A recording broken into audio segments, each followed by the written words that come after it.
Wired. Woo! Little waiver wired. Little high pitch. Waiver wire. Oh, God. Waiver wire is incredibly interesting this week. This is one of the more interesting weeks we've had in the history of all wired shows. We're wavered and we're wired and we're ready to make our pickups this week. We're ready to spend up. We're ready to spend up our FAAB budget. But sadly, as it turns out, the weeks where the waiver wire is most interesting are the weeks where we just experienced a lot of injuries, a lot of bad football, right? You have these weeks that are super exciting where you watch top 10 takeaways and you're like, wow, this was a great week of football. This is great. And then the next day you watch waiver wire and you're like, this is pretty weak. This is a pretty weak week on the waiver wire. Yeah, because we had a bunch of players perform at a high level and stay healthy, and it was great. Last week, not so much. But the silver lining is the waiver wire's on fire. There's so much to talk about with the waiver wire. So the waiver wire is interesting this week for all the wrong reasons, all the reasons that we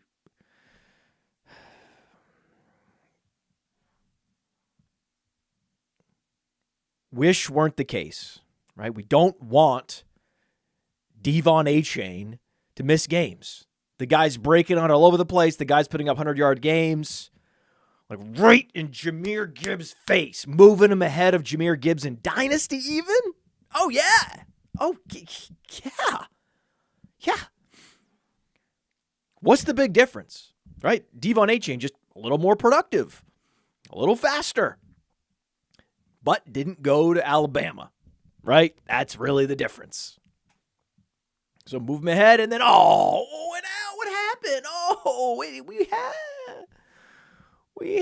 it. Now he's projected to go back on IR, and that's going to open up opportunity in the Dolphins' backfield. We'll talk about Jeff Wilson. Yes, we'll talk about Jeff Wilson, certainly. We're going to talk about the Arizona Cardinals' backfield. Oh, yes, the Arizona Cardinals' backfield is interesting, right? It's interesting. It's an interesting backfield. I have a strong position on which running back you should be drafting in that Arizona backfield. Absolutely. There's a bunch of stash players. Like this is also, see, the thing is, typically, heading into week 6, there aren't a lot of great options. The waiver wire has been picked over. And, week 6 is stash season. Hey, it's time to start stashing those running backs. It's time to start handcuffing your running backs. But stash season really took a backseat to now season, to go get 'em season, to let's ride season, right? We have some interesting wide receivers too, right? Every week we talk about Rashee Rice. It's like the title of the show. How is Rashee Rice still available? What are we missing? I don't get it. So we'll continue to talk about Rashee Rice. There's some receivers that are going to take advantage of injuries to some star wide receivers around the league. Sadly, right? Sadly. Is there a wide receiver better than Justin Jefferson? No. So whoever benefits from the law of the conservation of targets in Minnesota is not going to be as productive as Justin Jefferson or even close. And it's not great, but there is opportunity to capitalize. There's opportunity to capitalize. We have a lot of Justin Jefferson, right? We have a lot of Devon Achane. So all we can do is make the right move. Make the right move now and minimize the damage. That's the best we can do. And there is a quarterback we're going to talk about. We're going to talk about a tight end. And spoiler alert, those are the same guys we talked about last week. We're going right back. We're going right back to it. So we're going to go right back to it. We have waiver wire ads for week 6 after this.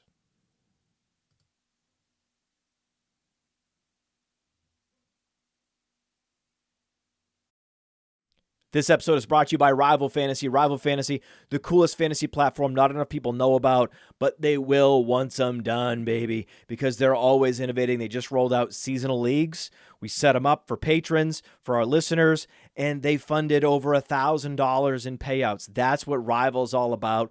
They're always innovating. They already had the fantasy book where you can take overs and unders, stack them up, multiply your payout, but then they added challenges so you can set your own lines and put them out there for the community, and then you can browse the community's lines and say, hey, this guy's crazy, I'm going to take the other side. It's cool. And they have fantasy bingo. Rival Fantasy is reminding me how much fun I can have with fantasy football, and use that promo code PLAYER. The promo code is PLAYER. They give you a $100 instant deposit match plus $25 plus a free play. That promo code is PLAYER for up to $125 in deposit bonus and a free play. You can't beat it. We're coming in hot. We're coming in hot on the Waiver Wired program. Absolutely.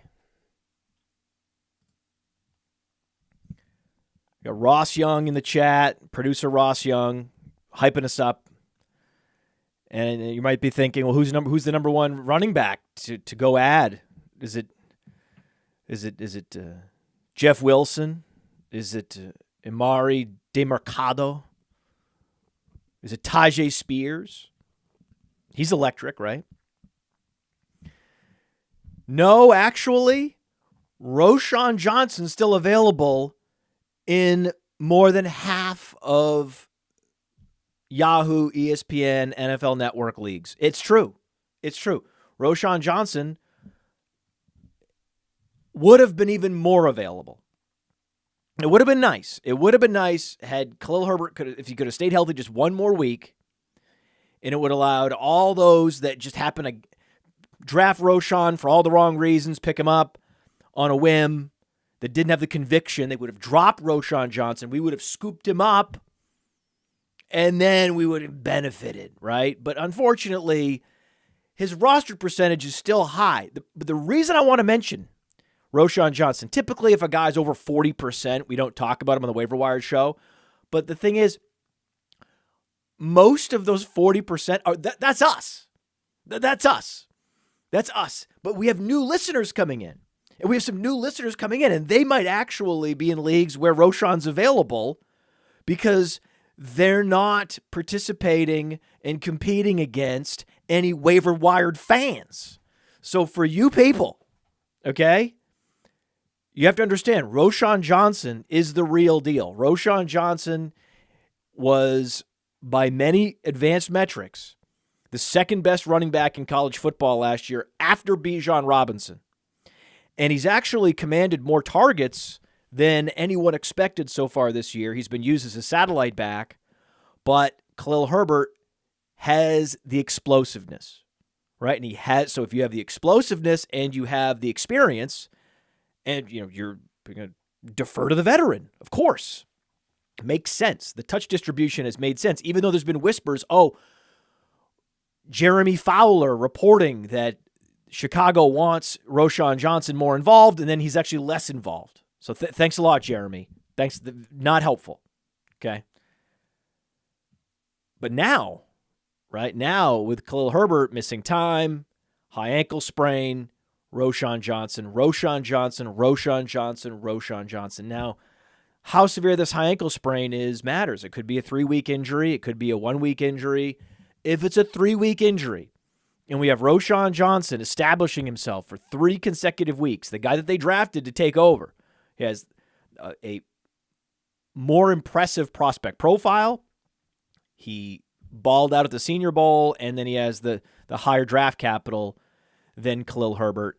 Just get ready for it. Get ready. We just need a couple weeks, right? He's got the Vikings at home. It's just so set up perfect. It's just so perfect, right? Is what you want.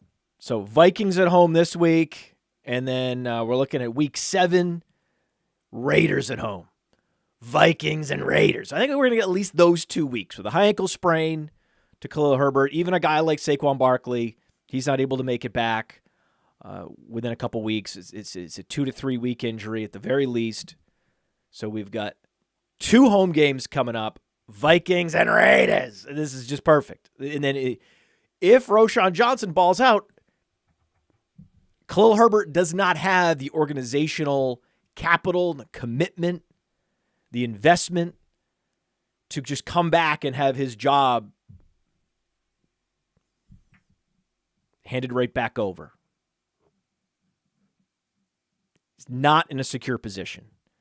So this is an incredible opportunity for Roschon Johnson. And no, I don't care about D'Onta Foreman. I don't care. Don't care. Don't care. Don't talk about D'Onta Foreman. Roschon is as big as D'Onta Foreman, but at this point in their respective careers, also because D'Onta Foreman ruptured his Achilles a few years back, Roschon's more explosive. Roschon's the more established pass blocker even. Like it's a well-known fact. This is the worst kept secret this preseason that the Bears regarded Roschon Johnson as their best pass protector, as well as their best receiver out of the backfield. And I think you'll find he's also just a better tackle breaker. He's just better. He's a better running back in all phases than D'Onta Foreman. D'Onta Foreman's not interesting to me. And Keontae Ingram's not that interesting to me. I know that Keontae Ingram, he has the requisite size, athleticism. So he's like the theoretical replacement, one-for-one replacement for James Conner. But throughout the summer, I could never get on board with Keontae Ingram as a handcuff that I cared about for fantasy football because we haven't seen that he's any good, right? He had to transfer because he was clearly well behind Bijan Robinson and Roschon Johnson at Texas. Then he was relatively productive at USC, but not a standout. And then he had the day 3 draft capital. At no point is anyone looking at Keontae Ingram going, hey, man, this guy's super talented, right? Because he would have been commanding a higher opportunity share all along. Look at what Tyjae Spears is doing in Tennessee. So if you have the ability, you will carve out a role. And he hasn't been able to carve out a role with like James Conner heading into his late 20s.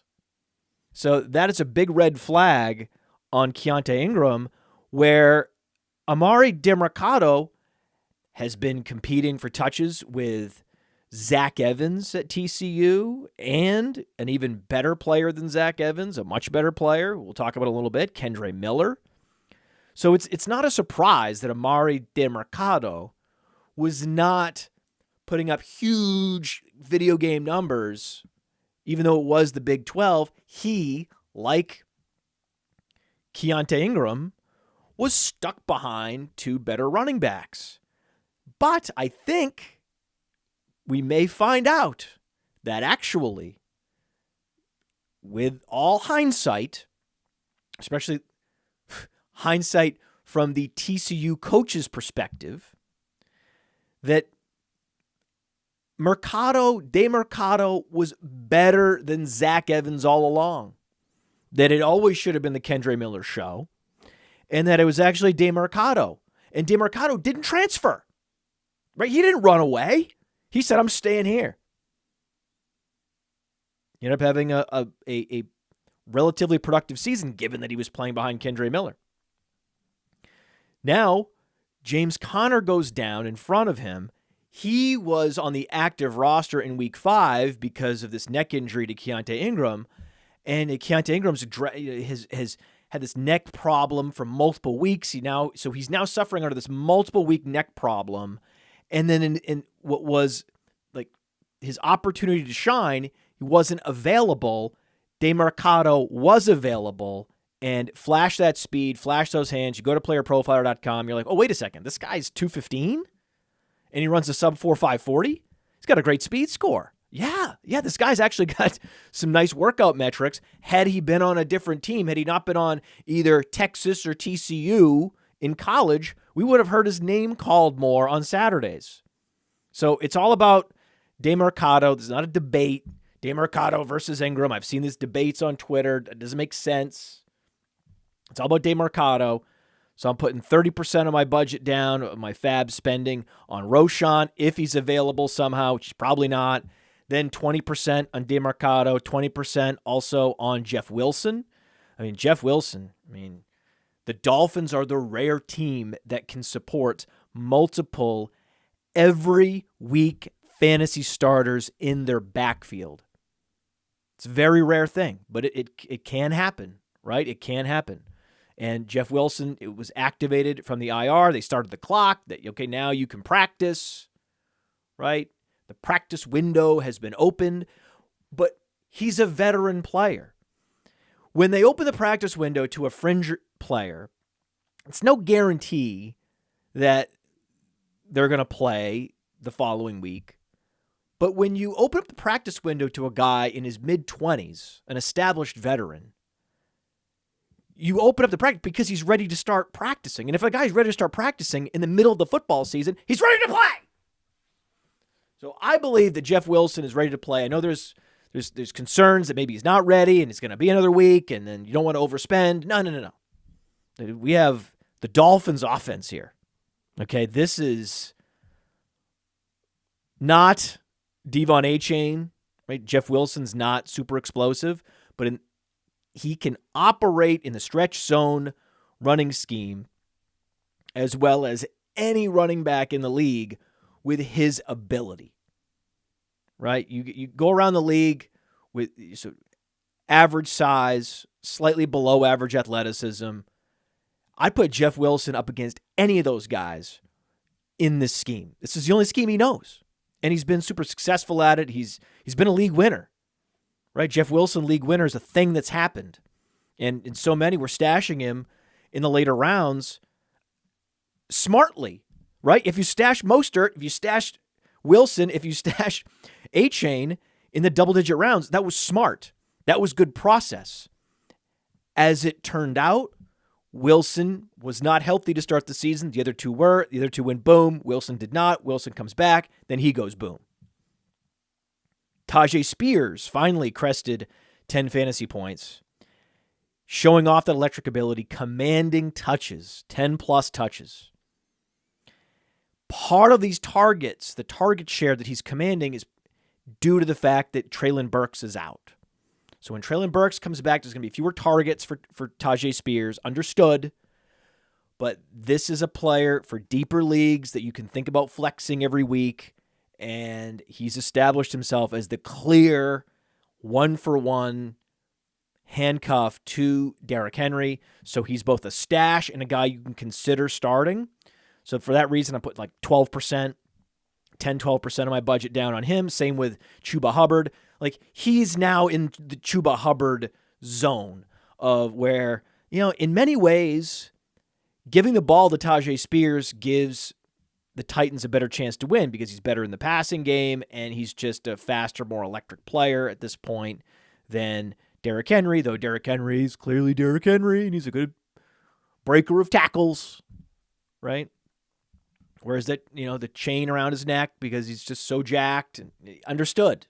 Derrick Henry, super jacked. Super jacked. Tyjae Spears, super quick. Lightning. So the ultimate thunder and lightning is what we have now in Tennessee with Spears and Henry. So I'm now preferring Spears to Hubbard, but it's close. And then Kendre Miller. Kendre Miller came out, put up 10-plus fantasy points. Again, he's the clear number 2 behind Alvin Kamara. He's it.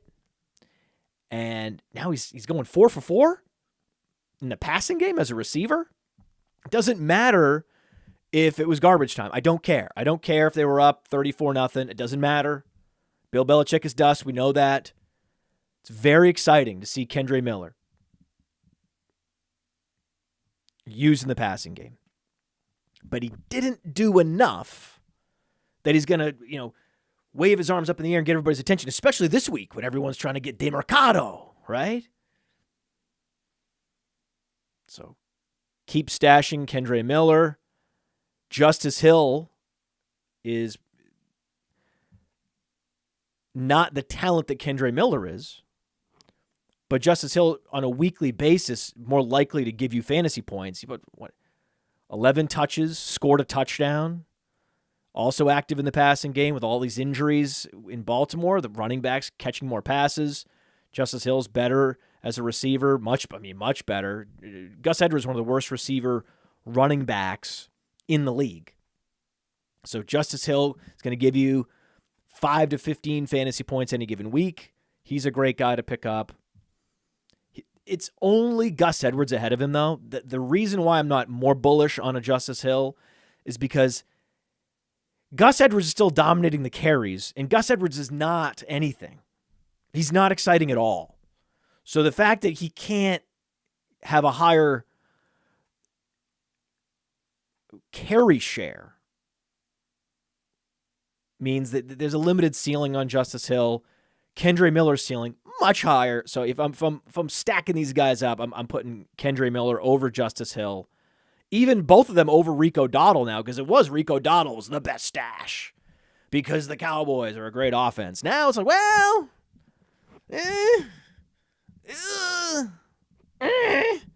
it was one of the best running games in the league. I don't know anymore. So no one's out there trying to get Rico Dowdle. So there's no urgency to pick him up, but still high on the list of stashes. Latavius Murray right there, right? Latavius Murray is in many ways the best possible running back stash because he's free. He's not going to ever cost anything. And most fantasy players don't realize how he's going to dominate that backfield if James Cook misses games. Other guys I'm stashing, of course, Jordan Mason, Tank Bigsby, Elijah Mitchell, Ronnie Rivers, Zamir White, Devin Singletary, all worth a stash, mostly because they're on great offenses, but also you have a guy like Zamir White who runs a 4.4 and would be a workhorse with breakaway speed should he get the job. So even though the Raiders aren't a great offense, still worth stashing Zamir White based on athleticism. Wide receiver, Rashee Rice, top of the list. Go get Rashee Rice. Every week I complain that his rostered percentage is below 40%. I think that after this week's run of waiver wire processing, whether it be FAAB, whether it be just rank order, Rice is going to go above 50%. We're not going to have to talk about him anymore because every week it's like Rashee Rice, Rashee Rice, Rashee Rice. He's earning targets at an incredible rate. His target rate on PlayerProfiler.com is one of the highest in the league. Targets per route run. So he's being efficient when he's targeted. And when he's running routes, he's often targeted. He's often targeted when running routes, and then he's efficient with those targets. This is what target earners do. And he's a rookie. So every week he's going to incrementally run a few more routes. Who's going to hold him back? Marquez Valdez-Scantling? Kadarius Toney? Get out of here. Get out of here. Now, the sneakier one, the less obvious ad at wide receiver is Josh Downs. And again, no one's getting too far out over their skis, overbidding on wide receivers. You've already picked up Rashee Rice if you listen to this show, and you didn't have to spend up for him. We never spend up for wide receiver. There's a hard cap at 5% of your FAAB budget because we're holding it back for a Jeff Wilson. We're holding it back for a Jerome Ford. That's where the spending should be directed. So I like Josh Downs. He's a great player. But what I really love about Josh Downs is that Gardner Minshew is taking over. And with Gardner Minshew taking over for the next few games, 10-plus pass attempts getting injected into this offense. So in a week where Anthony Richardson would have thrown the ball 28 times and run the ball 10 times, well, on those dropbacks, Minshew's going to run hardly at all. He's going to throw 38 times. Think about it, right? So if you're injecting all these pass attempts into the offense. That's why Michael Pittman is my number one wide receiver trade target, and Josh Downs is a top priority add on the waiver wire, especially if Rashee Rice has already been picked up, likely by you anyway. Then it's KJ Osborn, right? So it's like, it's got to be KJ Osborn, right? Law of the conservation of targets. Well, yes and no, right? KJ Osborn is still a distant third to Jordan Addison and TJ Hawkinson. So yes, right? Oh, he's going to fit one for one like a glove in this Justin Jefferson role. Slow down. I've heard this before. We've all heard this before. So don't overspend on KJ Osborn. Yes, you'd put about the same on Downs as you would on Osborn, but you're not overpaying. You're not going crazy, right? You have Zay Jones, very similar player, right? He scored against Buffalo. They're playing Indianapolis again. He already scored against Indianapolis once this year. They have weak outside corners. Everything's set up for Zay Jones. You're not allowed to be surprised when Zay Jones actually outproduces KJ Osborn. I like Zay Jones with like a 3% bid.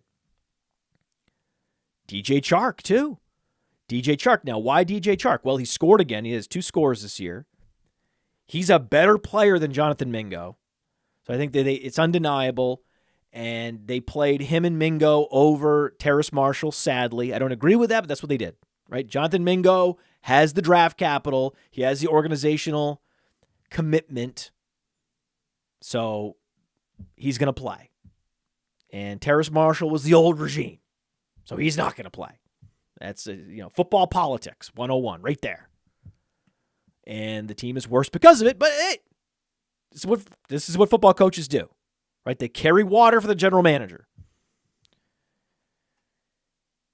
You play Chark this week. Chark is my favorite wide receiver streamer because they're playing the Dolphins. They're going to be down 30. This is the week that DJ Chark scores on a 50-yard touchdown. If there was a week on the calendar, it would be this week. Now, Trey Palmer is also interesting. Now, I'd rather play Chark against the Dolphins than Palmer. Palmer, though, if Mike Evans misses time, Palmer becomes the number 2, and he has 4.3 wheels. So deep bomb touchdown to Trey Palmer, also very much as a possibility this week where, a guy like Josh Downs, he's always, you're going to play him because he's going to command targets. He's a great flex option, number 3 receiver. Also, worth noting that if you're going to play a guy on Thursday Night Football or play a guy for the London game at 9 a.m., make sure that wide receiver is in the wide receiver slot and you're not burning a flex spot to maximize your flexibility around noon when you start to see all the inactives come in. Gives you the ability to play a running back that you might want to play the last minute. And if you had started that wide receiver in flex, you wouldn't have that opportunity. I actually like Trey Palmer this week over Curtis Samuel. Curtis Samuel gave you the points last week, but see, last week was last week. This week is this week, right? And if Mike Evans isn't playing, I prefer Trey Palmer. You see how that works? See, last week was the week to play Curtis Samuel. We recommended the super Washington stack of just stream the whole thing, the whole offense. Stream the quarterback, Howell. Stream the wide receiver, Curtis Samuel. Stream the tight end, Logan Thomas. And that hit in a very, very, very big way. 66 total fantasy points. You're welcome. 66 total fantasy points. I think that was the only thing I tweeted all weekend. Was like, hey, Thursday Night Football. You're welcome. Tyler Boyd, right? I wasn't running out and grabbing Tyler Boyd for all those reasons. Like, we got to go get KJ Osborn. We got to go get Player X. He's going to fill in for Player Y. 1 for 1. The report said that he's going to say same role. Right? Maybe. Right? Tyler Boyd. Maybe. Turns out Trenton Irwin commanded more targets, was more productive. But they did combine. Together, they combined for 17 targets. So Trenton Irwin is a deep league priority add. There's a lot of leagues out there where Palmer's been added already. Okay. None of the other guys I talked about were ever available. And there's now going to be a bidding war on Trenton Irwin. I wouldn't participate in that bidding war, but in these deep leagues, these high-stakes leagues, sometimes there is. See, what I would do is I would let that person go pick up Trenton Irwin, and then I would pick up Darnell Mooney for free because he's the guy they just dropped. Because Darnell Mooney is going to have weeks. Like, Chase Claypool's gone. Right? Yes, I understand DJ Moore was the focal point of the offense, but every NFL defense and defensive coordinator has the tape of that game. And that means that there's going to be coverage skewing toward DJ Moore and opportunity opening up for Darnell Mooney the rest of the season. I would scoop him when he's dropped. Continue to stash Jaden Reed through the bye. Continue to stash Marvin Mims. Don't drop him. Don't lose hope. And if we're streaming quarterbacks and tight ends, again, you're going right back to Sam Howell. We're going right back to Logan Thomas. The Howell, Samuel, Thomas stack was great for streaming last week, and I'm more interested in just the Howell-Thomas stack this week. But as always, the Waiver Wired show implores you to not overspend on quarterbacks. Do not overspend on wide receivers. Do not overspend on tight ends or defenses or kickers or anything. Spend your FAAB money on running backs. Hey, I want to take a moment to thank you for tuning in. It's important to me that all of our media be free. This is only possible because of you allowing a true independent sports media enterprise to thrive unlike any other in the business. So please subscribe to the All In package to continue to make all of this possible, to ensure that all of our stats, information, data, content is available to you, especially you, the people that get the site and get the show.